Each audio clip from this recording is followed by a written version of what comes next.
How to set LinkedIn profile privacy settings. To set LinkedIn profile privacy settings, you simply have to go ahead and launch the application. Now tap on your profile icon on the top left corner. From here, head to the settings. Now head to the visibility option. From here, you simply have to go to the adjust individual sections. You should be able to find it over here.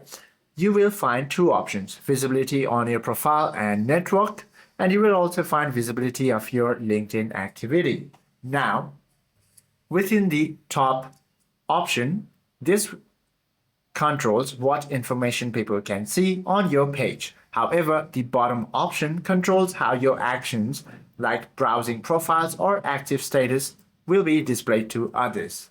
Once you go through this, all you have to do is you can adjust it to private mode, and you can also edit your public profile search engine visibility. You can also set the connection visibility and manage active status. Hope this video helps you out a lot. If you have any questions or queries, do comment down below.